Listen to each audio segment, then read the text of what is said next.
इस अकल्पनीय ताकत को देखकर अंदर ही अंदर बहुत इनसिक्योर महसूस करने लगता है। टीम 7 पास हो जाती है। इसके बाद वे होकागे हिरुज़ेन के ऑफिस पहुंचते हैं। होकागे उन्हें लैंड ऑफ वेव्स का सी रैंक मिशन देते हैं, जहां उन्हें ताजुना नाम के एक ब्रिज बिल्डर को सुरक्षित उसके देश पहुंचाना है। कहानी यहां असली मोड़ लेती है। रास्ते में चलते हुए उन्हें जमीन पर पानी का एक छोटा सा पडल दिखाई देता है। कैनन में नारुतो यहाँ डर गया था, लेकिन यहाँ नारुतो की ब्याकुगन पहले से एक्टिव होती है। वह उस गड्ढे के अंदर छिपे डीमन ब्रदर्स के चक्र को साफ देख लेता है। जैसे ही डेमन ब्रदर्स गड्ढे से बाहर निकलते हैं और काकाशी को अपनी जंजीरों में लपेटने की कोशिश करते हैं, नारुतो तुरंत हरकत में आता है। सासुके को कुछ करने की जरूरत ही नहीं पड़ती। नारुतो अपनी उचिहा स्पीड से उन दोनों के पीछे पहुँचता है और अपने जेंटल फिस्ट से उनके हाथों के चक्र पॉइंट्स को ब्लॉक कर देता है। दोनों डेमन ब्रदर्स वहीं पैरालाइज होकर जमीन पर गिर जाते हैं। काकाशी इम्प्रेस होकर नारुतो को देखते हैं, जबकि सासुके गुस्से से दांत पीस रहा होता है, क्योंकि नारुतो ने उसे फिर से आउट क्लास कर दिया था। आगे चलकर उनका सामना मिस्ट के दानव जबुजा से होता है। जब जबुजा काकाशी को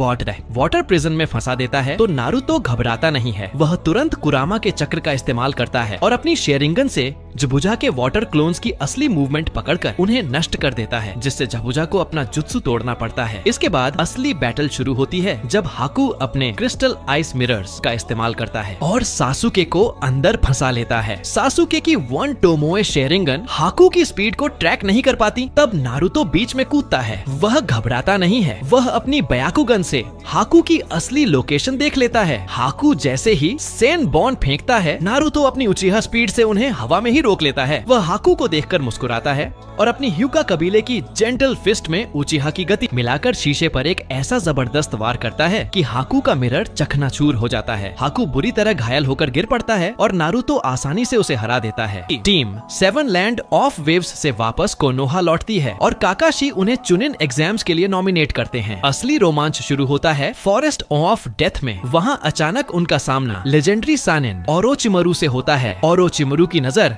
सासुके पर होती है। वह सासुके की गर्दन पर कर्स मार्क लगाने के लिए अपनी खौफनाक स्पीड से आगे बढ़ता है। सासुके डर के मारे 1 इंच भी नहीं हिल पाता, लेकिन नारुतो की ब्याकुगन पहले से एक्टिव होती है। वह ओरोचिमारू की मूवमेंट को अपनी शेरिंगन से साफ पढ़ लेता है। जैसे ही ओरोचिमारू सासुके को काटने वाला होता है, नारुतो अपनी उचिहा स्पीड से बीच में आ जाता है और ओरोचिमारू के चेहरे पर एक जोरदार मुक्का जड़ देता है। ओरोचिमारू पीछे जा गिरता है। वह हैरान रह जाता है कि एक बच्चा उसके हमले को कैसे देख सकता है। नारुतो बिना कोई हैंड सील बनाए सीधे अपनी उजुमा की ताकत और ह्यूगा की जेंटल फिस्ट से ओरोचिमारू को ऐसी टक्कर देता है कि ओरोचिमारू को बिना कर्स मार्क लगाए वहां से भागना पड़ता है। इसके बाद एग्जाम के फाइनल मैचेस शुरू होते हैं। पूरा स्टेडियम खचाखच भरा है। नारुतो का